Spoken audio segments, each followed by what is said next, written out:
Bonjour à toutes et à tous et merci d'être présents pour ce nouveau webinaire de la mission santé de Novabuld. Ce webinaire est réalisé en partenariat avec l'ARS et je suis Antoine Burgos, chef de projet technique à la mission santé de Novabuld. Au programme, aujourd'hui, une présentation des missions d'AMO A2BCS à destination des établissements de santé sur le territoire.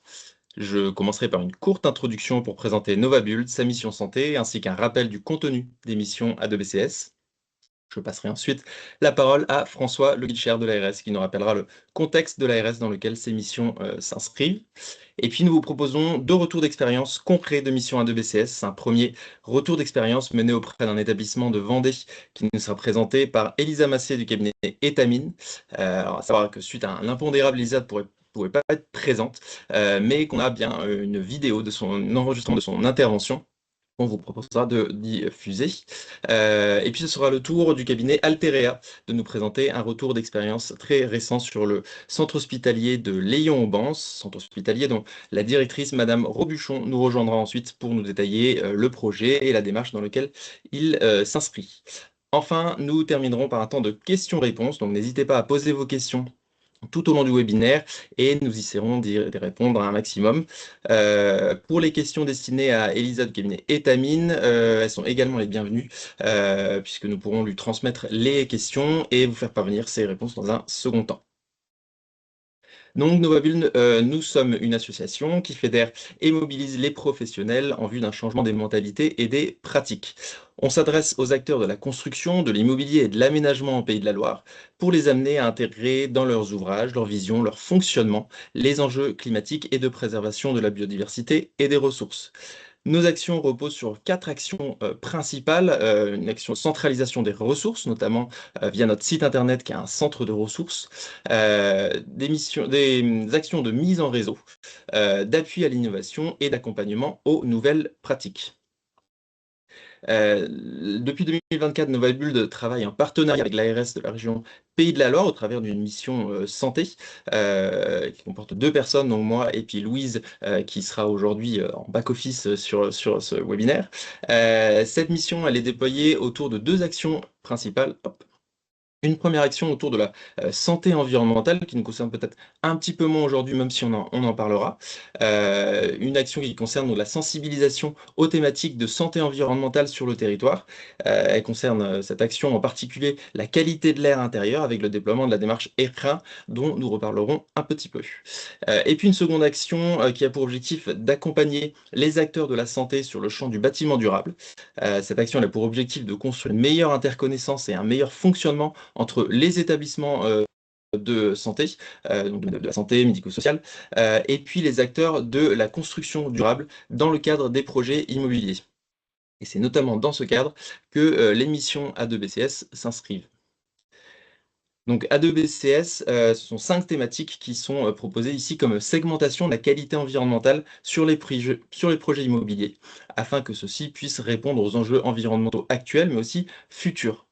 On a donc l'atténuation pour la limitation des émissions de gaz à effet de serre liées à un projet d'investissement et à son exploitation. L'adaptation au changement climatique pour limiter l'exposition et la vulnérabilité des bâtiments et de ses usagers aux effets du changement climatique. La biodiversité pour ne pas nuire, pour limiter, compenser et favoriser la biodiversité. La circularité pour limiter la consommation de matières premières. Et puis enfin S comme santé environnementale, qui consiste à prévenir les problématiques de santé à l'intérieur des bâtiments ou dans l'environnement proche. Cette répartition de thématiques, elle est apparue telle quelle dans le cadre des financements CNSA du PAI Investissement 2023, où l'ARS Pays de la Loire a défini ses critères d'éligibilité et de bonification de ces financements. Dans ce cadre, Novabuld avait travaillé avec l'ARS pour établir un guide de mission d'AMO A2BCS, qui, je le précise, n'est pas un cahier des charges d'une mission d'AMO, mais plutôt un descriptif de tout ce que peut contenir une mission A2BCS. Si donc la forme de la mission peut varier d'un projet à un autre, d'une sensibilité de maîtrise d'ouvrage à une autre, l'objectif doit rester le même, accompagner l'établissement, le maître d'ouvrage, sur le thème de la qualité environnementale tout au long de son projet d'investissement, pour que les bâtiments à venir soient le plus qualitatifs possible dans le contexte actuel et le contexte futur. Pour cela, une multitude de tâches bien évidemment, mais on a choisi d'en rappeler juste certaines qui nous paraissent, assez importantes. La sensibilisation et la vulgarisation des enjeux A2BCS à destination de l'établissement. Du conseil stratégique à court, moyen et long terme pour aider le maître d'ouvrage dans les orientations et la définition précise des objectifs environnementaux de son projet. La rédaction d'un programme environnemental fixant clairement les objectifs environnementaux du projet. Une assistance lors de la définition des critères environnementaux, du projet, que ce soit pour la sélection, des équipes de maîtriseurs, de sélection des entreprises pour que, les acteurs du projet soient, le plus compétents possible sur la qualité environnementale. Encore une fois, pour assurer un accompagnement de qualité de la maîtrise d'ouvrage sur cette thématique. Et puis l'analyse sous l'angle environnemental du projet tout au long de son déroulé, y compris l'identification de pistes, d'amélioration. Voilà un petit peu certaines des, actions qui sont, importantes à retrouver dans les missions A2BCS, à venir et existantes. Je vais maintenant passer, la main à, François Le Guicher de, l'ARS, que j'invite à rejoindre la discussion. Hop, et c'est à toi François. Merci. Merci Antoine, bonjour à tous, donc François Le Guilcher, je suis, ingénieur et chargé de projet au département investissement de l'ARS. Département investissement, c'est lui qui établit, on va dire, la stratégie d'investissement régionale, du secteur santé, qui accompagne, les porteurs de projets, en méthode et parfois en financement, de leurs, projets immobiliers. On a aussi, côté ARS, une fonction, alors avec les autres services, une fonction d'autorisation, de certains projets en fonction de si on est dans un projet sanitaire, projet personnes âgées ou personnes en situation de handicap, les choses sont un petit peu différentes, mais parfois même si on ne vient pas financer les projets, on vient, valider des PPI et donc d'une certaine manière autoriser, la possibilité de lancer des projets. Donc l'ARS, de ce point de vue-là, a une capacité, d'action relativement importante sur l'ensemble des projets immobiliers, des 1 500 sites et établissements, que comporte, la région, sur tout le secteur sanitaire et médico-social. Donc l'idée de mon introduction, c'était de partager un petit peu les constats, qu'on a fait il y a quelques années, qui nous a amenés à réfléchir à une forme de politique publique, on va dire, de promotion, des sujets environnementaux sur les projets immobiliers. Donc, en 2022, moi je suis arrivé en 2022 à l'ARS, le constat que je pouvais faire, sur la partie purement bâtimentaire, c'est que, alors premier constat qui venait du dispositif ETE de la MAPES, hein, qui accompagne les porteurs de projets sur, l'optimisation énergétique de leurs bâtiments. Le retour d'expérience était que la consommation énergétique, des bâtiments du secteur, qu'ils soient construits en 1980, en 2000 ou en 2020, en moyenne, il n'y a pas de corrélation entre la date de construction et la consommation moyenne. C'est-à-dire que malgré l'évolution des réglementations ou quoi que ce soit, un bâtiment en moyenne au mètre carré consomme la même chose. Faut qu'en plus, la taille des bâtiments, de 2020 en général, est un peu plus grande que celle des années 80. Donc en valeur absolue, non seulement on n'est pas dans la tendance, mais on n'est même pas dans le bon niveau de pente. Donc on part de loin de ce point de vue-là. Les bâtiments de santé, de manière un peu générale aussi, on y voyait, et on y voit toujours, encore aujourd'hui, des bâtiments qui sont construits avec des principes du bioclimatisme qui sont pas vraiment intégrés et assez rapidement, des parties de bâtiments, où le niveau de confort n'est pas bon, en hiver ou surtout, en été, voire même sur certains cas de figure, sont même pas utilisables. Hem, on a sur les questions des matériaux biosourcés, des matériaux décarbonés, quelques expériences intéressantes, mais à l'échelle de l'ensemble des projets, c'est très peu d'appropriation sur ces enjeux, donc très peu d'initiatives intéressantes sur ces sujets-là. Là où dans d'autres secteurs, logement social, dans les collectivités, il y avait peut-être un peu plus, de dynamique sur ces sujets-là. On a la particularité aussi dans le secteur d'avoir des bâtiments relativement complexes avec des systèmes techniques assez nombreux et globalement, au regard de l'usage et de la capacité des établissements à les maîtriser, on a des systèmes trop complexes. Donc voilà, mal maîtrisés, inadaptés aux usages, ce qui crée pas mal de problématiques et surtout une décorrélation entre les intentions et la réalité derrière. Et puis, je dirais de manière générale, une une application des réglementations et des normes, qui à l'origine sont souvent conçues comme des garde-fous, ou des voitures-balais, qui deviennent, ces réglementations, des sources de prescription qui viennent, finalement modeler, les bâtiments, en juxtaposant, voilà, un certain nombre de normes, heu, ce qui n'assure pas forcément une cohérence d'ensemble. Et donc on a, certes des bâtiments réglementaires, mais qui ne fonctionnent pas toujours très bien, notamment dans leur système. Donc voilà quelques éléments de constat. À côté, enfin, si on prend le prisme des acteurs, la particularité du secteur, c'est que les maîtrises d'ouvrage, intègrent peu d'ingénierie, peu de compétences immobilières. Heu, on peut avoir une direction d'établissement qui est infirmier de formation et qui va, être amené à piloter un projet immobilier de 20 millions d'euros. Il le fera peut-être qu'une fois dans sa carrière et donc il n'a pas forcément de compétences, heu, très très poussées sur, le pilotage immobilier.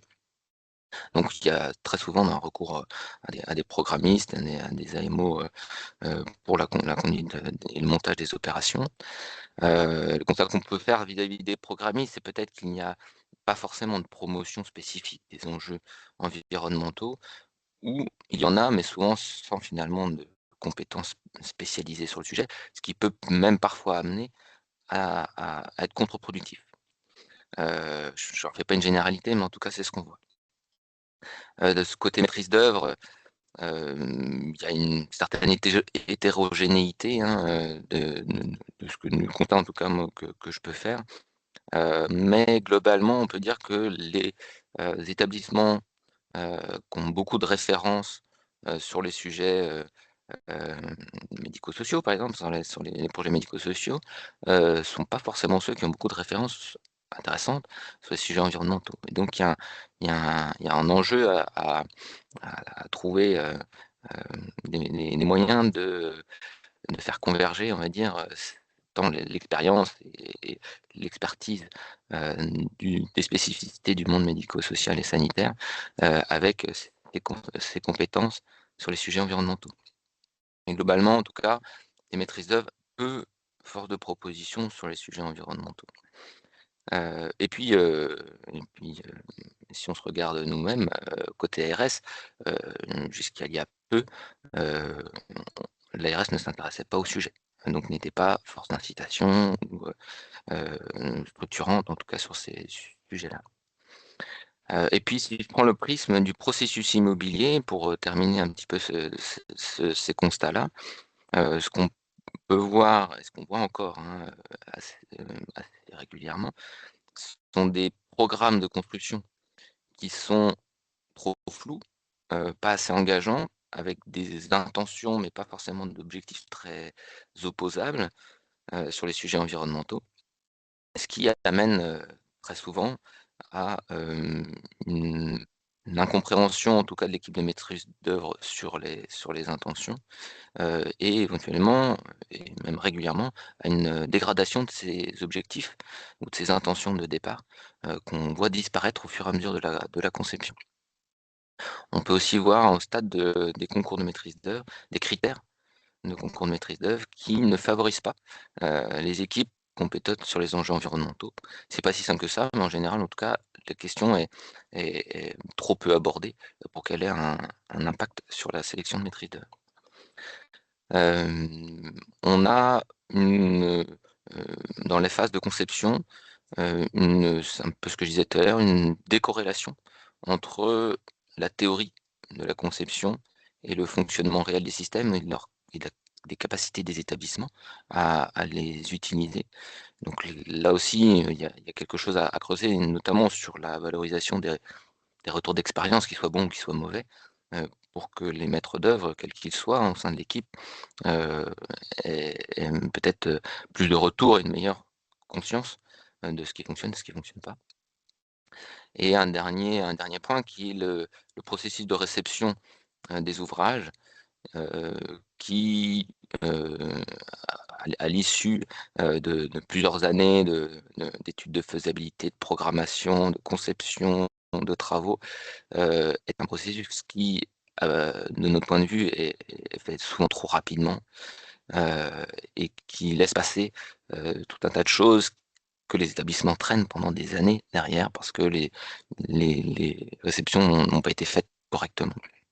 Donc voilà un constat, qui nous a amené à nous dire: «Bon, il faut qu'on réfléchisse à quelque chose, côté RS, qu'on soit peut-être, en tout cas, incitatif, et puis, force de proposition pour que les acteurs se saisissent, de ces sujets-là».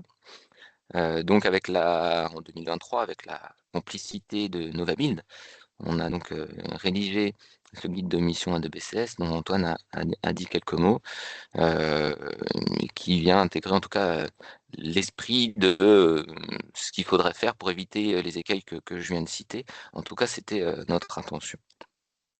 En même temps que la rédaction de ce guide de mission, on a donc, intégré, de l'éco-conditionnalité dans les financements, du secteur personnes âgées, donc des EHPAD, avec une bonification, avec la possibilité pour les projets d'aller, capter jusqu'à 6 du budget global de l'opération en subvention, sur de simples critères environnementaux.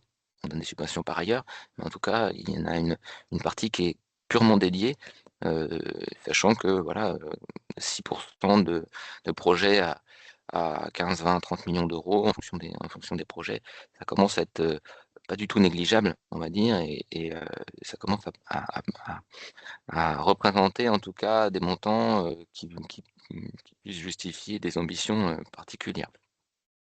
Et puis la troisième action, principale, c'était le partenariat, que l'on a scellé, avec Novamil, donc en 2024, qui court, pour l'instant jusqu'à 2026 et donc dont l'objet est de créer de l'émulation entre le secteur, de la santé, les maîtres d'ouvrage de notre secteur et les acteurs du bâtiment durable, notamment à travers, eh bien, le webinaire, d'aujourd'hui, mais à travers aussi, tout un tas d'actions, qu'a un petit peu évoqué Antoine, avec un programme d'action, donc plusieurs années.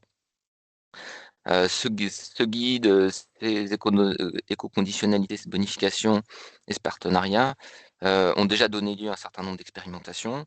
Une bonne vingtaine de projets qui sont déjà inscrits dans des démarches A2BCS, avec des signaux qui sont globalement très encourageants, aussi un certain nombre d'écueils, sur lesquels, on travaille, pour améliorer les choses.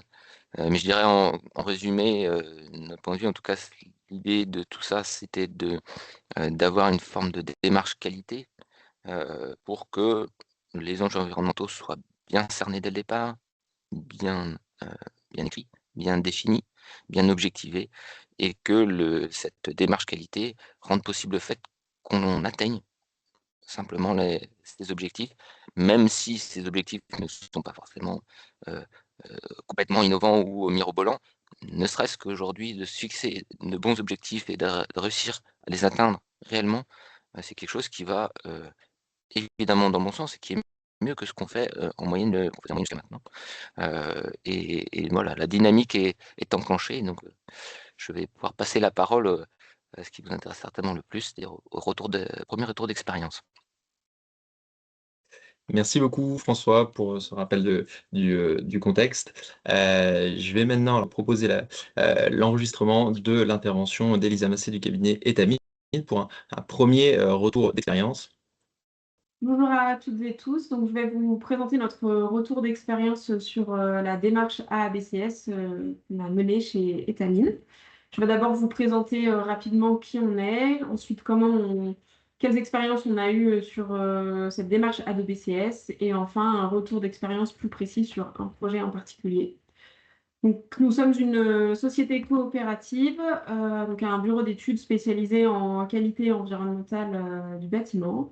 On est environ 80 ingénieurs répartis sur tout le territoire, 6 implantations régionales, dont une à Nantes. Et on intervient principalement en tant que maître d'œuvre, mais également en tant qu'assistant à maîtrise d'ouvrage sur les opérations. Nos domaines de compétences sont la performance énergétique, le bas carbone, la biodiversité, qui est une compétence à part parce qu'elle est gérée par des écologues, le confort et la santé, et également les certifications environnementales et les études réglementaires RT et RE. On intervient sur tout type de bâtiments, des immeubles de bureaux, pardon, des établissements sportifs ou culturels, notamment des piscines. Également des bâtiments d'enseignement ou de santé, ce qui va nous occuper aujourd'hui.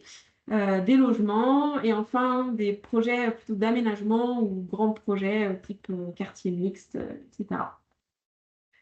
Donc, je vais vous présenter la démarche A2BCS telle qu'on l'a menée chez Étamine. J'ai remis la définition ici, mais elle vous a déjà été présentée précédemment. Et je vais plutôt vous parler de la méthodologie chez Étamine pour traiter ces sujets, en faisant un focus plutôt sur nos missions d'assistance à maîtrise d'ouvrage. Donc, pour commencer, on s'intéresse vraiment à l'ensemble des thématiques, des 5 thématiques de la démarche, en n'en laissant aucun de côté, mais en choisissant pour chacun des thèmes quel curseur on va plus ou moins pousser. La manière dont on va s'organiser, donc on va faire un atelier spécifique sur la démarche A2BCS avec la maîtrise d'ouvrage dans l'idée vraiment de l'impliquer et de l'embarquer avec nous dans cette démarche avec pour cet atelier un maximum de diversité de profils autour de la table.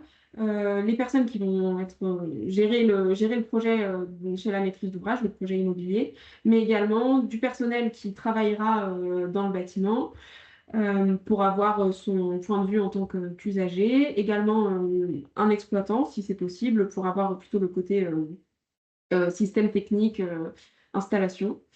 Et lors de cet atelier, on va vraiment traduire la démarche au contexte du projet. Donc, comment on peut traduire en termes d'objectifs chacun des thèmes et comment ces objectifs, eux, peuvent ensuite se traduire en application concrète dans le bâtiment.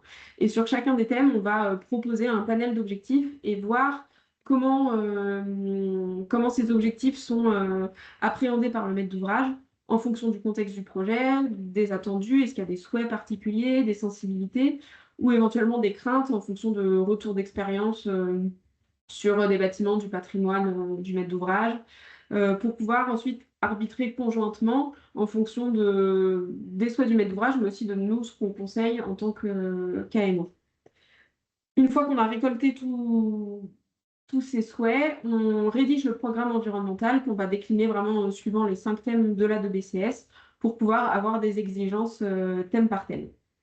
Et ensuite, on va suivre tout au long du projet via une grille qu'on a construite euh, les exigences pour voir comment elles sont intégrées au projet, au stade du concours par les différents candidats, puis ensuite en conception, en chantier et même en exploitation. On peut également proposer des missions de commissionnement pour suivre et avoir vraiment une vigilance sur la performance réelle une fois le bâtiment en exploitation. Et on propose également de l'accompagnement à la réception pour avoir vraiment une attention à comment le bâtiment est pris en main par les personnes qui vont utiliser le bâtiment et s'assurer qu'il y a bien une continuité avec ce qui a été imaginé en conception et en chantier. On a pu avoir plusieurs expériences à 2BCS, à la fois en tant qu'AMO, pour lesquelles on a poussé certains curseurs, pas toujours les mêmes, mais également des expériences en maîtrise d'œuvre sur différents projets. Et donc vraiment, on adapte la démarche à chaque projet en fonction du contexte. Maintenant, je vais vous parler d'un retour d'expérience sur une unité de soins médicaux et de réadaptation en addictologie à La Roche-sur-Yon, en Vendée. Donc, c'est un projet mené par Opélia. qui a fait appel à un groupement donc, formé par nous, Étamine et Anagramme, pour suivre tout le projet. On est arrivé dès la conception du programme environnemental et donc vraiment au tout début du projet, ce qui nous a permis d'intégrer la démarche de BCS dès le début. C'est un projet en marché global de performance parce que le maître d'ouvrage avait une volonté forte d'avoir une garantie de performance sur les consommations, s'assurer que les consommations réelles sont conformes aux consommations prévues, mais également sur le confort. Et ça, au-delà de la démarche A2BCS. Et ce format de MGP suppose d'avoir un suivi en exploitation ensuite pendant les premières années de vie du projet. Il s'agit de la construction d'un bâtiment d'environ 3000 m², donc qui accueille des personnes en situation d'addiction pendant quelques semaines, donc avec des espaces de vie, type salle à manger, salle de sport, cuisine thérapeutique, également des chambres, parce que ces personnes vont résider dans le bâtiment, et des espaces administratifs, une zone de soins. Jusque-là, on a fait donc la rédaction du programme environnemental et performantiel, l'analyse du concours pendant le dialogue avec les 3 candidats, participation au choix du lauréat. Et ensuite, il y a eu depuis un dossier APD, un dossier pro qu'on a analysé également sous l'angle de la démarche A2BCS. Et le chantier commence là depuis le mois de septembre.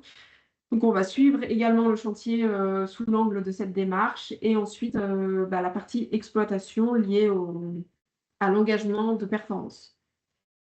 Je vais maintenant vous détailler thème par thème de la BCS les éléments qui ont été choisis sur ce projet. Donc, le maître d'ouvrage avait vraiment une sensibilité particulière pour la performance énergétique pour son projet. Il n'y avait pas de possibilité d'avoir accès à un réseau de chaleur sur cette parcelle. Donc, le choix a rapidement été fait de pousser la solution géothermique avec la réalisation d'une étude de faisabilité puis d'un forage test sur la parcelle pour s'assurer de la faisabilité de cette solution. Et ça a été assez rapidement, lors de la consultation, intégré pour que les groupements, les candidats intègrent cette solution à leurs études. Et donc, le bâtiment va se construire avec une production de chauffage et d'eau chaude sanitaire sur sonde géothermique, avec une pompe à chaleur.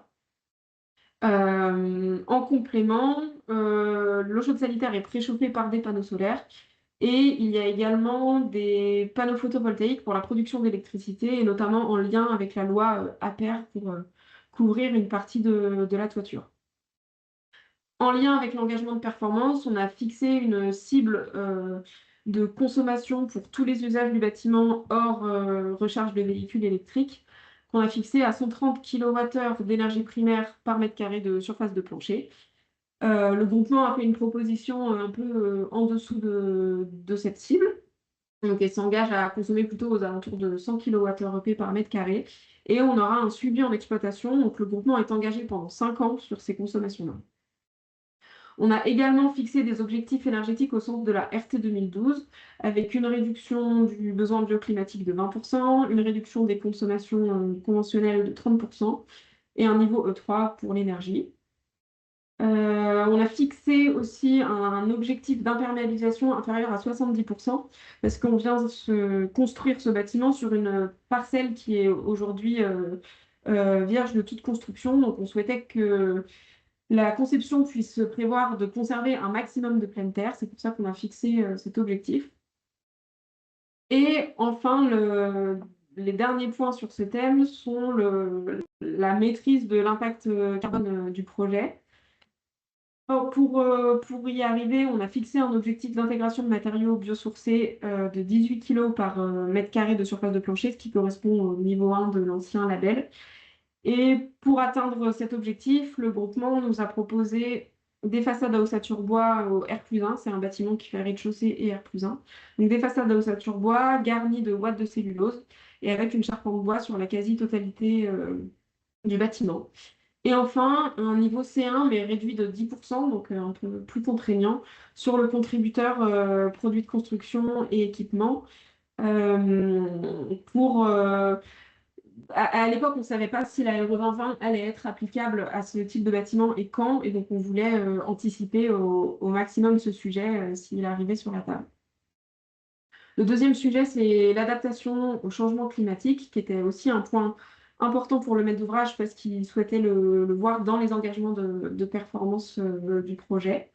Pour ça, on a appliqué les principes du manifeste pour l'adaptation systématique du bâti aux vagues de chaleur, dont je vous ai remis le lien sur la présentation.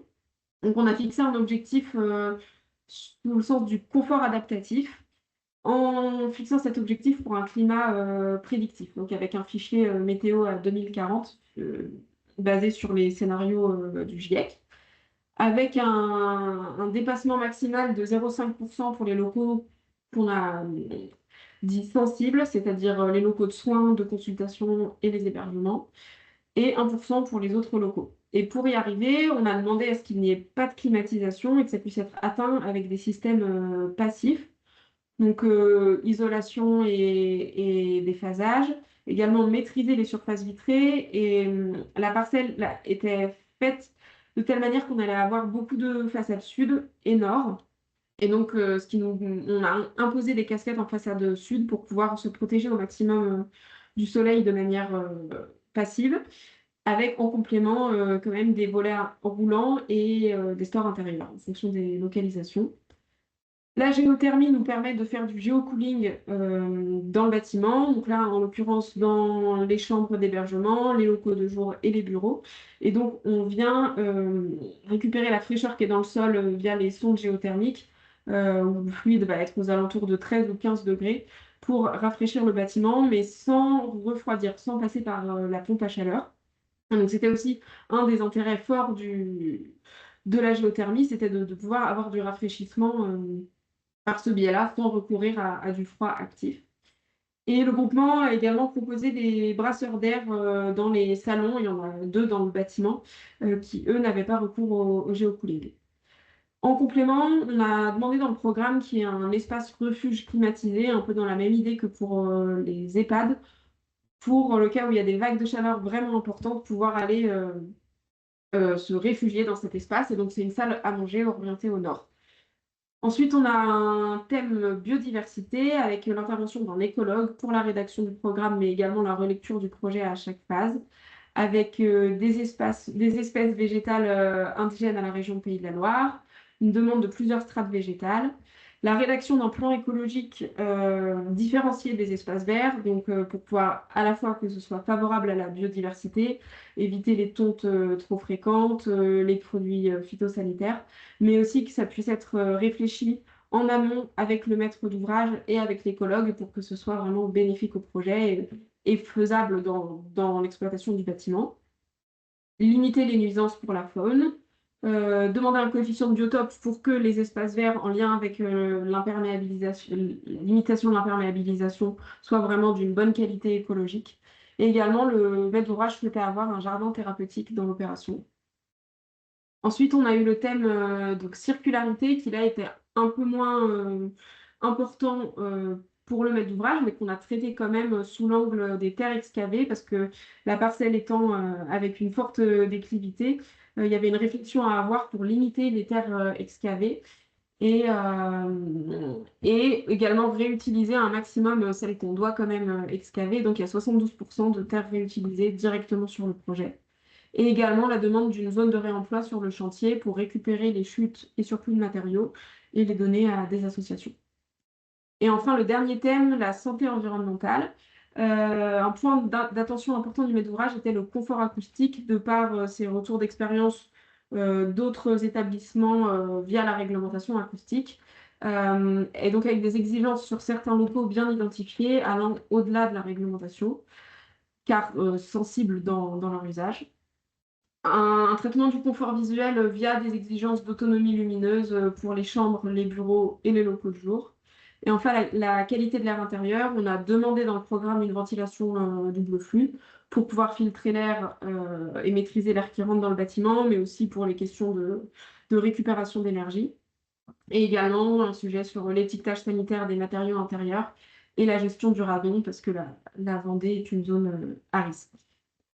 Je suis arrivée au bout de ma présentation. Vous pouvez poser vos questions dans le chat et on y répondra dans un second temps. Merci. Donc on souhaitait évidemment remercier Elisa Massé de son intervention et de la qualité de son intervention. Je pense que on le voit déjà assez bien sur ce projet, l'impact d'une mission A2BCS sur un projet et sur la qualité environnementale et puis l'intérêt pour les maîtrises d'ouvrage d'avoir cet accompagnement-là pour bien cadrer la qualité environnementale sur leur projet. Je vais maintenant hop, repartir sur la présentation et inviter Jean-François Autissier à nous rejoindre pour une présentation de leur retour d'expérience. Bonjour Jean-François. Bonjour Antoine, bonjour à tous. Un grand merci à Novabult pour avoir organisé ce webinaire sur la thématique. Je ne sais pas si tu diffuses la présentation. Voilà, merci. Cela dit, j'aimais bien le rappel de la présentation de François Le Guilcher, qui a brillamment synthétisé en fait le constat que toute la profession fait depuis quelques années, qui en gros est que avec le temps, les réglementations s'ajoutent, s'additionnent, et pour autant, sur le terrain, on constate que les bâtiments ne s'améliorent pas autant que l'addition des réglementations pourrait le laisser penser. Et ce que je trouve de très intéressant dans la démarche posée par l'ARS Pays de Loire, c'est qu'il y a une intention de chercher une démarche qualité qui va amener, in fine, le bâtiment à être réalisé de façon plus qualitative, sans venir rajouter, et je voudrais vraiment insister sur ce sujet, la démarche ABCS, ce n'est pas encore une contrainte sur les autres. C'est une méthode, c'est une démarche dont le maître mot, c'est le commissionnement. Alors, je reviendrai sur cette thématique et je vais vous présenter dans la démarche ABCS au travers du projet de Brissac-Quincé avec le CH Léon, et je laisserai les sujets propres à la maîtrise d'ouvrage à Madame Robuchon après. Donc, un petit mot rapide sur qui on est. Donc moi, je m'appelle Jean-François Autissier, je dirige la production à Nantes pour l'agence Alterea. Alterea, c'est la filiale ingénierie du groupe Altine. Alterea, c'est 450 collaborateurs, 20 années d'engagement, plus de 1500 projets en AMO conseil chaque année. On a 8 implantations partout en France. On agit sur 3 métiers, sur les métiers du conseil et des études, avec des audits, tout ce qui est audit énergétique, des CREBAX, faisabilité énergétique, énergie renouvelable, de l'ingénierie environnementale, des missions d'AMO, programmation, MGP, qualité environnementale, et de la maîtrise d'œuvre, tout corps d'État, qui contient les missions sur le clos couvert, sur les énergies renouvelables. Voilà. On parle tout de suite en synthèse de la démarche ABCS. Alors, je pense que ça, on va le rappeler souvent. 5 axes, l'atténuation au changement climatique, dans lequel on va retrouver tout ce qui est réduction de l'impact du projet, que ce soit sur les énergies, mais sur l'ensemble des sujets environnementaux au sens large. L'adaptation aux effets climatiques, on vient de vivre la tempête Benjamin, on a des étés caniculaires qui dépassent tous les ans les extrêmes enregistrés l'année passée. La biodiversité, le but est de préserver, de favoriser la biodiversité et pas de venir la dégrader. bien évidemment. La circularité, parce que le réemploi, le recyclage et la sobriété, c'est un axe important justement pour être moins impactant sur l'environnement au sens large, et la santé environnementale au travers notamment de la qualité de l'air, le confort thermique, et on verra en particulier sur ce projet-là une démarche intéressante qui est venue par la maîtrise d'ouvrage sur ce projet dans la démarche ABCS. Le rôle de l'AMO, alors on n'est pas là pour supplanter le maître d'œuvre, on vient sensibiliser, appuyer la maîtrise d'ouvrage, appuyer les équipes de maîtrise d'œuvre. On a un rôle de méthode, de garant de la méthode. On a une analyse critique sur les livrables, justement, pour vérifier, et c'est le but du commissionnement, qu'à chaque étape, les objectifs visés au démarrage sont bien atteints, et qu'on ne perd pas de vue justement les 5 axes de la démarche ABCS. Dans la démarche, il y a également un suivi à post-réception sur 3 ans pour vérifier qu'en exploitation, justement, on a un impact favorable et qu'on est donc en rupture avec ce qui se faisait sur les projets où il n'y avait pas cette démarche. Voilà, merci Antoine. Tu peux passer à la suivante. Alors, je vais m'attacher à présenter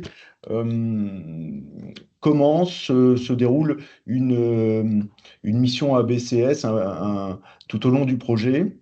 Alors, ça commence à la phase programmation et ça se terminera à la fin de 3 années d'exploitation. En phase programmation, et c'est ce qu'on est venu faire sur le projet de Brissac, nous avions un programmiste qui avait déjà travaillé sur une bonne partie du programme, et on est venu amener la méthode ABCS sur tous les sujets qui pouvaient avoir un impact sur les 5 axes. On intervient également au niveau de la sélection du maître d'œuvre pour que celui-ci ait les compétences ad hoc pour pouvoir conduire sa mission dans le cadre ABCS. On intervient également en phase conception, à chaque phase, justement, on appuie la maîtrise d'œuvre. Et puis, on est toujours là au moment du chantier pour accompagner les entreprises et toujours être vigilant sur les objectifs visés, les actions qui peuvent avoir lieu en phase chantier pour une raison ou un aléa autre et qui pourrait avoir un impact préjudiciable sur l'atteinte des résultats. Et puis après, comme je disais, sur les 3 années. Donc vous voyez, la mission de l'AMO ABCS, c'est vraiment celui qui, sur toute la durée, va être garant de la méthode et vigilant sur l'atteinte des objectifs. Les bénéfices attendus, alors au début, c'est bien sûr de fixer des objectifs environnementaux clairs. On vient de voir Étamine qui a présenté un projet et qui a justement détaillé les objectifs environnementaux clairs qui étaient visés. C'est optimiser le projet sans engendrer de surcoûts majeurs. Et ça, c'est important parce qu'en fait, la méthode ABCS, c'est une méthode de qualité qui permet avant tout d'améliorer l'efficacité de l'ensemble des actions qui vont avoir lieu sur le projet, que ce soit en phase conception ou en phase travaux. Elle n'est pas là pour dire on va rajouter une exigence là, une autre ici. Elle est juste là pour définir le juste niveau des exigences, et à la limite, on pourrait dire que parfois les exigences sont courantes, mais elle est là pour faire en sorte qu'on n'oublie pas tout au long, sur les 5 axes, les exigences envisagées. Donc le but, c'est d'optimiser le projet sans engendrer de surcoût et de garantir l'atteinte effective des projets initiaux, comme je l'ai déjà dit. Voilà. Alors, ça commence. Première étape, en phase programmation. Chaque projet est différent, chaque site est différent, chaque maître d'ouvrage est différent et chaque programme est différent. Donc, on pose une note de cadrage ABCS. Son principe, c'est une analyse croisée du site et du programme au travers des enjeux ABCS. Je vous ai mis des exemples à gauche. En gros, c'est un tableau. Vous avez en colonne les 5 axes et en ligne, eh ben, les atouts et les contraintes spécifiques du site, du programme, etc. Et puis, on analyse, donc en passant au crible, les 5 thématiques, les contraintes, les enjeux, et on va hiérarchiser dans les 5 axes les cibles qu'on va pousser plus que d'autres. Alors là, on a pris une échelle à 3 niveaux assez courante dans la pratique. Pour le projet de Brissac, l'atténuation, l'adaptabilité sont les 2 cibles qui ont été retenues avec le maître d'ouvrage pour être poussées au niveau maximum. En troisième, la santé environnementale, et notamment les notions de confort et de la qualité de l'air sont mis en niveau performant. Et la biodiversité, la circularité ne sont pas oubliés, bien évidemment, mais avec un niveau réglementaire.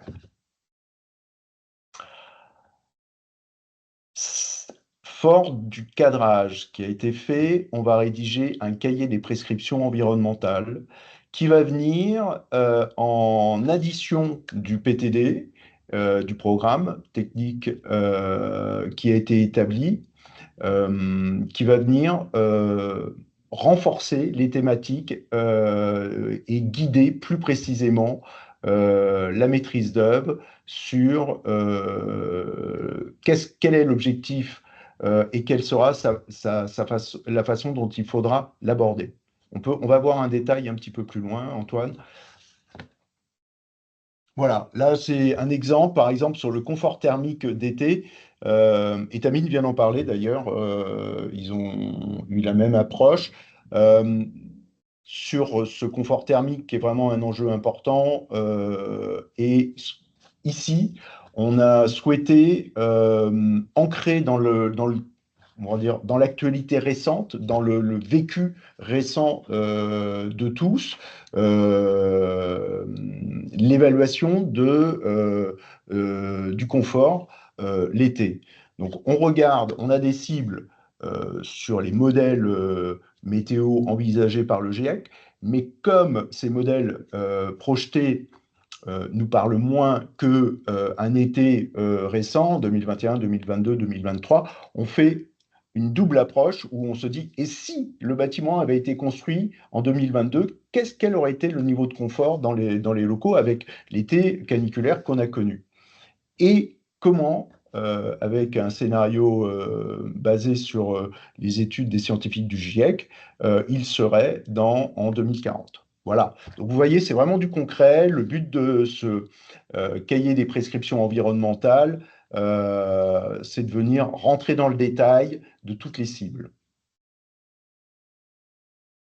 Alors, une fois qu'on a fait le cahier, la note de cadrage, le programme environnemental, on va pouvoir définir avec la maîtrise d'ouvrage et le programmiste, pour la phase candidature, les compétences et les expériences attendues. Par exemple, la présence d'un écologue dans l'équipe de maîtrise d'œuvre est-elle nécessaire? Quelles sont les missions complémentaires qu'il faut additionner dans le cahier des charges de la maîtrise d'œuvre, au-delà des missions de base de la loi MOP, simulation thermique dynamique, ACV, etc. Quelles sont les qualifications géothermiques? Et on va avec sur la base de ses compétences et des expériences attendues, additionner au cadre de rendu du programmiste un cadre de rendu environnemental où, pour chaque thématique ABCS, on va exprimer clairement euh, comment, pour chaque axe, là vous avez un exemple, c'est l'atténuation. Pour chaque axe, on a décomposé des sous-critères et qu'est-ce qu'on va demander en phase concours comme preuve que le groupement s'est bien saisi de cette exigence et comment est-ce qu'il y répond. Alors, une fois qu'on a retenu la maîtrise d'œuvre, on va faire toute la conception à leur côté et on va fournir un plan de commissionnement ABCS qui va constituer un tableau de bord détaillé et opérationnel qui va permettre de suivre la performance environnementale sur chacune des exigences. Et vous avez un exemple, j'ai repris celui qu'on avait mis dans la note de cadrage, et vous voyez que l'atténuation, on rappelle l'exigence spécifique de l'atténuation, on la redécompose, on va regarder sur un élément opérationnel. Il faut des contraintes dont les maîtres d'œuvre et plus tard les entreprises puissent se saisir, parce que la thématique atténuation, elle est très large. Donc on a fait ce travail de décomposition, d'adaptation avec la note de cadrage, et ensuite on a défini face par face, c'est les colonnes que vous voyez avec les petits commentaires en bleu, face par face, qu'est-ce qu'on attend comme niveau d'exigence et comme preuve. Et à chaque phase, notre travail sera d'analyser le rendu qui a été réalisé pour chacun de ces éléments et d'évaluer l'écart. Est-ce qu'on l'atteint? Est-ce qu'on ne l'attend pas? Pourquoi est-ce qu'on ne l'atteint pas? Qu'est-ce qu'on peut faire pour l'atteindre à la phase suivante, etc. Et ça va continuer en phase chantier, c'est l'avant-dernière colonne, et ça va continuer encore en phase d'exploitation par un suivi. Voilà la colonne vertébrale. Dans Il tout, nous reste une petite minute, c'est Jean-François. parfait, c'est parfait. Une petite minute pour aborder Merci. un sujet et je tendrai la perche parce que je sais que Véronique Robuchon va en parler. La maîtrise d'ouvrage a souhaité intégrer la démarche écrin, qui est une démarche qui vise à réduire le transfert des polluants extérieurs vers l'intérieur, à limiter les émissions internes, à gérer le renouvellement de l'air de manière adaptée et à veiller en phase chantier, en accompagnant les entreprises à la conformité des produits et au respect des bonnes pratiques. Donc, vous avez un exemple justement sur les différentes phases. On a fait ce travail comme celui que je vous ai exprimé tout à l'heure pour l'ensemble des 5 cibles.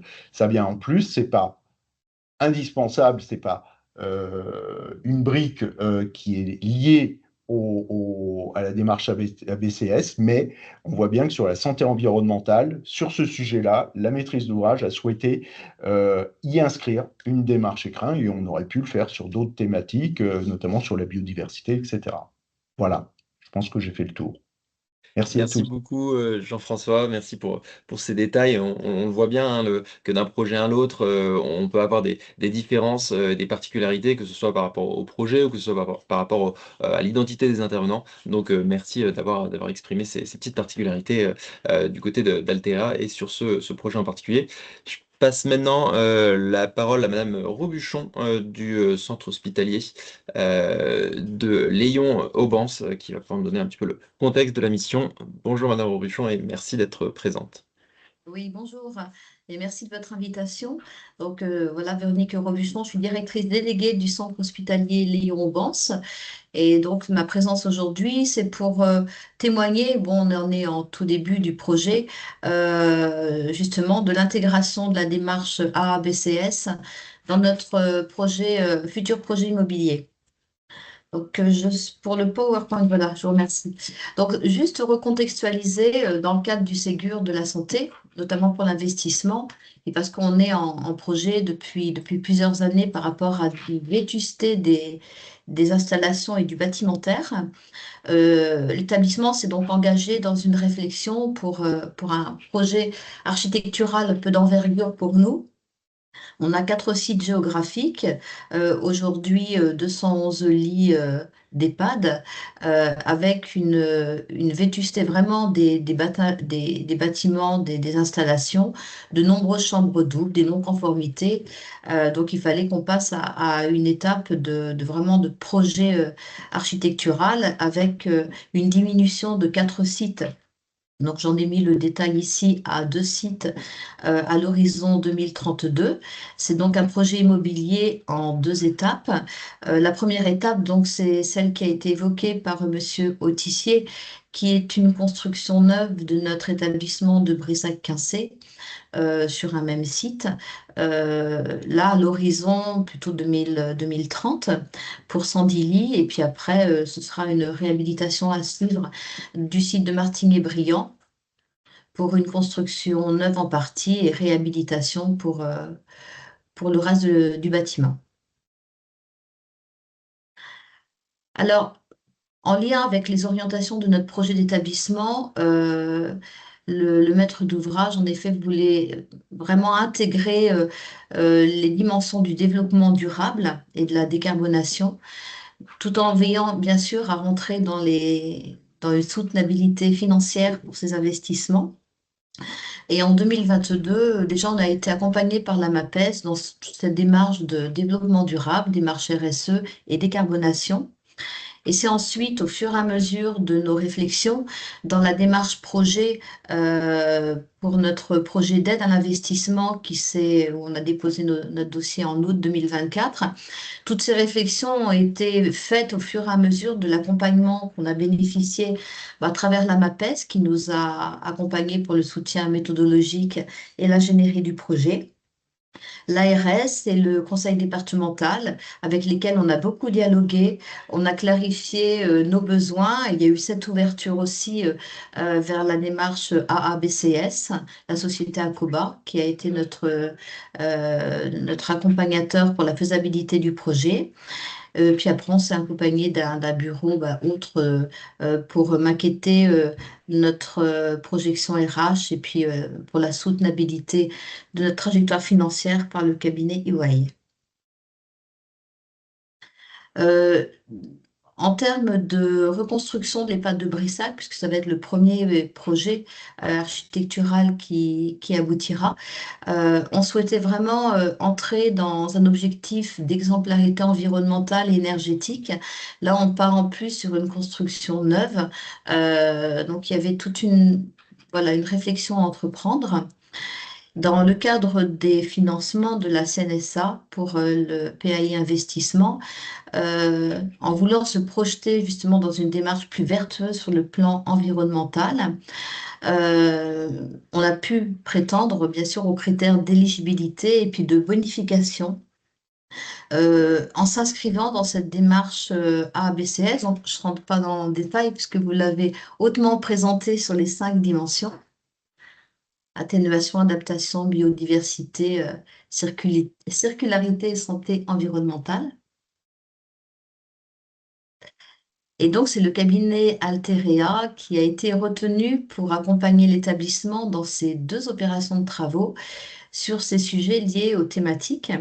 Donc, la mission consiste bien sûr à veiller à la bonne application tout au long du projet par l'équipe de maîtrise d'œuvre, des engagements dans chaque thématique. Alors, il y a 5 thématiques, il y a énormément de critères. Pour qu'on puisse nous rentrer aussi dans une soutenabilité du projet, on n'a pas choisi toutes les thématiques, mais celles qui nous paraissaient prioritaires. Tout à l'heure, M. Tussier l'a bien exprimé.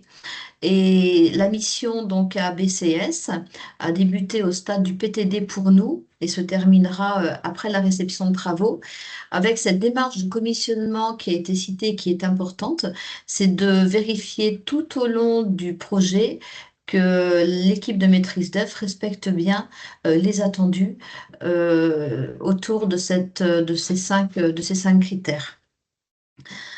Voilà, donc hop là, on peut passer là. Là, j'ai résumé quel était le périmètre de la mission ABCS. Donc, conception et suivi de travaux pour le bâtiment neuf, conception et suivi de travaux après espace extérieur, cheminement, stationnement, la rédaction de la charte chantier. Et puis, il y a donc cette mise en place et ce commissionnement pour accompagner la démarche dans le projet architectural depuis le début jusqu'à 1 à 3 ans après la fin de la construction.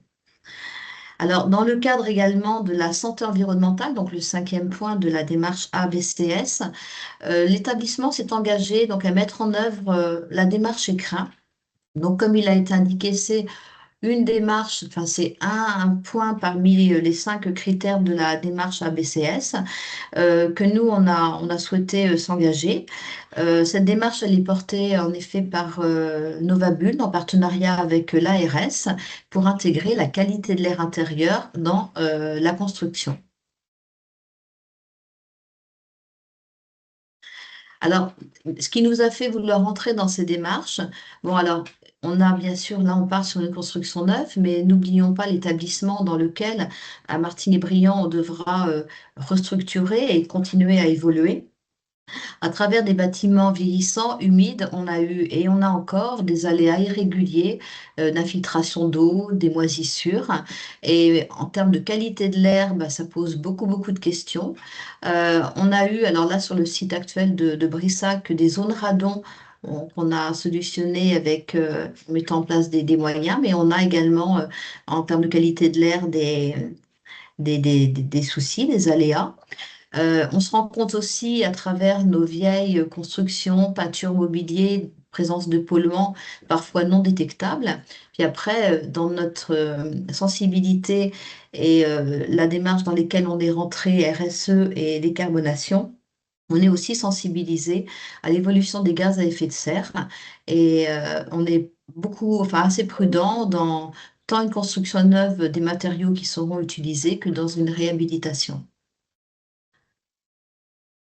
Alors, les enjeux de la qualité de l'air dans le cadre de la construction, bah, ça répond bien sûr à un enjeu de santé publique. En tant qu'hôpital, on y est particulièrement sensible. Se préparer à la gestion de cette qualité de l'air dans un contexte parfois d'épidémie, lorsqu'on a, on l'a vu à travers le Covid, une dissémination importante de tout ce qui est germes, virus. Il faut qu'on puisse avoir une qualité de l'air optimale dans nos institutions où on a quand même des personnes relativement vulnérables. Il faut aussi qu'on concilie bien sûr le coût, parce que tous ces moyens-là ont un coût et il faut que ça puisse être tout autant notre efficacité énergétique, mais aussi pouvoir investir dans tous ces solutions-là et respecter aussi les seuils de la bonne qualité de l'air avec ces polluants dont je parlais tout à l'heure, des mobiliers, des matériaux de construction. Donc l'objectif, c'est de garantir la qualité des bâtiments, la santé et le bien-être de nos occupants et puis surtout la qualité de vie au travail qui en découle pour s'occuper bien de nos patients et de nos résidents. C'est pour ça que c'était nécessaire pour nous de rentrer dans ce dispositif. Voilà, donc la méthode écrin, bon, on a eu l'étape de la programmation en précisant les exigences dans le PTD. À l'attention de l'équipe de maîtrise d'œuvre pour la conception et à tous ces points à respecter, ces objectifs. Après, ça couvre les étapes bien sûr de la construction avec la mission du commissionnement du cabinet Alterea qui va bien veiller à appliquer tous ces objectifs de la méthode ABCS, notamment du dispositif écrin, puis jusqu'à la construction, du contrôle de la qualité de l'air, réception et au premier hiver. Voilà, donc après, il y a les 4 risques de pollution qui sont bien intégrés, origine atmosphérique, les sols, le bâti, les équipements. Et puis, voilà, je faisais un petit focus sur les acteurs de la démarche. Il y a un coordinateur de cette démarche qui est missionné par l'ADEME. J'espère ne pas me tromper en disant ça, mais ce sera corrigé par M. Burgot si je me suis trompée. Il y a un ambassadeur aussi qui œuvre au déploiement de cette démarche sur le territoire, l'accompagnateur au sein de l'équipe de maîtrise d'œuvre et le commissionnement via donc Alteria. Voilà, donc je vous remercie de votre attention. J'espère ne pas avoir été trop rapide. Non, c'était parfait. Merci, Madame Robuchon, de cette intervention et de toutes ces informations. On le voit, hein, le côté assez 360 d'une dynamique A2BCS sur un projet au travers de ces 5 thématiques. Et donc sur ce projet-là, ça nous a permis, je pense, de voir assez largement les différents éléments. J'invite tous nos intervenantes et intervenants à rallumer leur caméra et leur micro pour ce temps de questions-réponses. Alors pour l'instant, on a assez peu de questions dans le fil de discussion, donc n'hésitez pas vraiment à donner, à transmettre vos questions. On a à peu près jusqu'à 45 pour les traiter.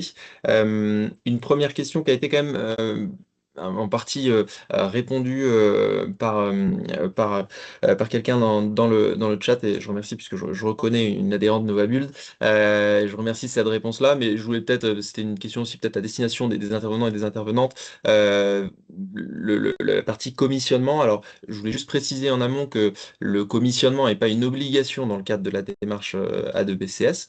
C'est bien une option qui est laissée libre à la maîtrise d'ouvrage. Mais je vous laisse peut-être en dire plus, peut-être Jean-François, sur votre vision du commissionnement que vous avez eu sur cette Oui, mission-là. alors je ne sais pas à quel moment de ma présentation est arrivée la question, donc je ne sais pas si j'y ai déjà répondu en termes C'est possible simples. aussi, ouais. Ah ouais, parce qu'en fait, j'ai répété souvent qu'on allait vérifier à chaque étape que ce qui a été prévu est bien atteint et éventuellement corrigé pour l'étape d'après. Et ben c'est ça, le commissionnement, c'est une démarche qui consiste à vérifier que tout ce qui a été conçu, installé, rénové dans un bâtiment fonctionne correctement, comme prévu, et répond aux besoins des utilisateurs. Et Antoine, Oui, je vais juste profiter que j'ai de la parole parce et que je ben, m'aperçois qu'on a oublié de citer, j'ai oublié de citer que on est accompagné par le cabinet Medieco sur la démarche écrin. Et c'est très important, c'est des professionnels très compétents sur le sujet. Merci. merci, ça fait directement le lien avec quelque chose que je voulais préciser également, donc c'est parfait. Merci. Alors, je ne sais pas s'il y a d'autres questions dans le fil de discussion, ou si jamais Madame Robuchon ou Monsieur le Guicher, vous souhaitiez préciser quelque chose que vous n'avez pas eu forcément le temps de préciser. J'ai Non, pas pas l'impression. particulièrement. Ouais, parfait. On a une question, s'il existe un guide type A2BCS dans le domaine de l'aménagement urbain. Alors, ce sera peut-être plutôt Monsieur Tissier qui pourrait répondre. En tout cas, du côté Nova Build, on n'en a pas fait. Ça c'est certain. Euh, Alors, oui, en fait, je trouve ça très intéressant que cette question parce que euh, la particularité, il y a énormément de démarches environnementales dans le bâtiment. Alors en France, on connaît beaucoup HQE, il y a des réglementaires, il y a des démarches environnementales, BREEAM, le LEED, etc. Chacun a son approche. Et c'est intéressant de voir les différentes approches. Les. Et ce que j'ai trouvé de très intéressant dans la démarche ABCS, c'est qu'elle s'est affranchie des différentes démarches et qu'elle a posé un cadre très rafraîchissant au regard des 5 cibles. Et quand j'ai lu la question, est-ce qu'il y a un guide dans l'aménagement urbain,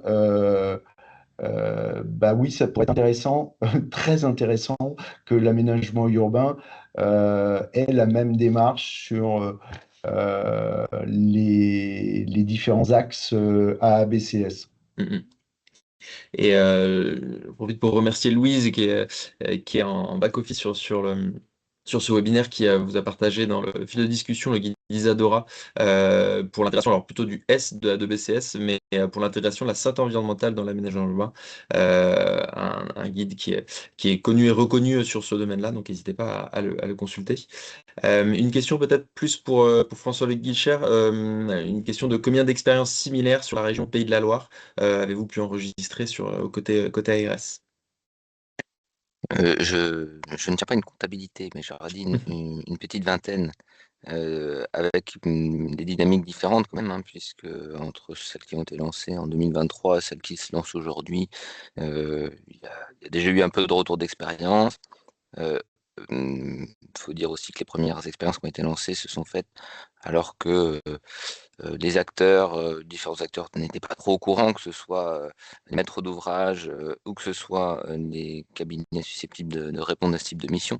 Donc il y a eu un temps de mise au point aussi du marché. Aujourd'hui, je dirais qu'il y a quand même plusieurs acteurs sérieux qui sont susceptibles de répondre à ce type de mission. Et de manière aussi différente. C'est-à-dire que certains prestataires ont des spécialités. Si la notion de commissionnement, pour moi, c'est un petit peu la structure méthodologique du guide de mission ADBCS, et on va dire tenir une démarche qualité ne demande pas forcément une expertise pointue sur l'ensemble des sujets, et une personne ne peut pas être experte de tous les sujets. Mais par contre, chaque cabinet, bureau d'études peut avoir une expertise spécifique, très spécialisée énergie, très spécialisée biodiversité, très spécialisée matériaux ou quoi que ce soit. Donc il peut avoir en même temps un rôle de conduite, de pilotage, de coordination de la méthode ADBCS et avoir dans sa besace une expertise spécifique qu'il met au profit de ça. Et il peut ne pas avoir une expertise spécifique sur la qualité de l'air, ben voilà, particulièrement, et donc s'adjoindre les compétences en co-traitance, en sous-traitance d'un autre cabinet pour aller plus en avant sur une spécialisation, une expertise spécifique. Mmh. Je réponds à la question, mais je réponds à d'autres questions qui n'ont pas été posées comme ça. Merci. Merci, François. On a une autre question qui est arrivée, peut-être, Jean-François, sur ton retour ton retour d'expérience, une question sur est-ce qu'on a une idée des coûts liés, sur coûts honoraires, maîtrise d'œuvre, AMO, coûts de construction? Et peut-être ce qui serait intéressant, c'est pas ma question, mais ce qui serait intéressant, c'est peut-être si tu as cette notion aussi de l'impact aussi du coût de la construction, mais peut-être de le remettre en perspective avec le coût au long terme sur le bâtiment, notamment si on a un coût de construction plus fort, mais des économies d'énergie derrière, parfois ça peut s'équilibrer. Donc voilà, est-ce que toi aujourd'hui tu as ce retour d'expérience-là? Alors, j'en profite pour dire bonjour à Maël qui vient de poser la question, qui était passée par Alteria il y a quelques années, qui maintenant est chez ADPI 44. Alors, ce qui est certain, c'est que le travail à réaliser pour suivre les enjeux environnementaux selon la grille ABCS et avec la vigilance qui convient, c'est-à-dire depuis la phase programmatique jusqu'à après la livraison. C'est du temps à passer. Après, ça dépend de chaque projet, ça dépend on va dire, de l'organisation projet. Ça peut être des tâches il y a un AMO ABCS qui est le garant de la méthode et qui suit le dossier. Il y a une bonification de la ARS pour la prise en charge de cet AMO. Et après, les tâches à réaliser peuvent être chez l'AMO, chez le maître d'ouvrage, chez le maître d'œuvre, une partie dans les entreprises. Voilà, ça, c'est des montages qui peuvent évoluer. D'ailleurs, en fonction des acteurs en présence. Donc, il n'y a pas un coût, il y a une prestation globale et cette prestation, il faut juste définir la bonne matrice des responsabilités. Et j'en ai pas parlé quand j'ai présenté le plan de commissionnement. Il y a des colonnes qui définissent justement, et c'est le curseur, qui fait quoi et qui contrôle quoi à chaque étape. Voilà. Et ça peut bouger. Donc, après, pour le coût de ce que cela représente sur la construction. Eh bien, là, la démarche ABCS, elle n'a pas un surcoût. parce que c'est une méthode. Le coût du bâtiment va dépendre de la performance visée sur les différents types. Si vous faites un bâtiment qui est conforme à la réglementation, ou si vous faites un bâtiment qui est à 10%, 20%, 30% plus conforme, forcément, le fait de choisir un niveau va faire le surcoût. La démarche ABCS, elle n'a pas de surcoût sur le bâtiment. Elle a c'est qu'une démarche qualité. Le but est qu'on vérifie et qu'on soit vigilant que ce qu'on a conçu, ce qu'on a voulu, c'est bien réalisé. Parce qu'avant, vous pouviez avoir l'escalade des réglementations et des exigences. Alors, on disait qu'on allait faire ça, ça, ça, ça et ça. Et puis en fait, on atteignait, mais absolument pas ça. En fait, on faisait pas mieux, c'est ce que disait François en préambule, on faisait pas mieux qu'avant, quoi. Donc, le but, si on prend une exigence d'être plus performant, il y a un enjeu d'être plus performant, et ben, le but, c'est de vérifier qu'on le sera réellement. Donc, ça n'a pas de surcoût. Je dirais même que ça valorise mieux les coûts globaux du projet. Merci beaucoup pour cette réponse détaillée. Et une dernière question avant qu'on coupe ce webinaire à l'attention de Madame Robuchon, avec une question de savoir à quel moment est-ce que l'établissement a fait le choix de se lancer dans cette démarche? Est-ce qu'il y a eu en particulier une motivation, un élément déclencheur, ou est-ce que c'était la continuité logique, par exemple, de l'accompagnement de la MAPES ou autre? Donc, comme je l'ai en effet expliqué tout à l'heure, c'était tout un travail collaboratif dès lors de la programmation avec nos partenaires, donc l'ARS, la MAPES, et nos questionnements, nous, déjà, nos valeurs qui sont portées par la santé environnementale, qui nous ont fait nous orienter vers cette démarche. Voilà. Donc, Très bien. voilà, ça coulait de source. Merci beaucoup, merci à toutes et à tous d'avoir participé, autant les intervenants et intervenantes que les participants et participantes pour vos questions et votre temps. N'hésitez pas, si vous avez encore des questions, vous pouvez toujours nous les envoyer via nos coordonnées que vous retrouverez sur le site internet et dans les différents liens qu'a pu envoyer Louise. Je précise également, avant de clôturer ce webinaire, qu'il est organisé le 19 novembre un atelier à Angers sur l'intégration des ambitions environnementales dans un projet. Ce qui permettra notamment de nos maîtrises d'ouvrage de voir un petit peu mieux comment ça peut se passer l'intégration de ces ambitions, et puis le tout entouré de professionnels de la construction durable, puisque comme chacun des animations de la mission santé, on a une partie de présents qui sont des établissements de santé et une autre partie qui sont des professionnels de la construction durable, et c'est tout l'intérêt de nos missions et de nos animations. Voilà, j'espère qu'on a pu répondre à toutes les questions. Je vous souhaite une excellente journée à toutes et tous, et à bientôt avec les prochaines animations de la mission santé.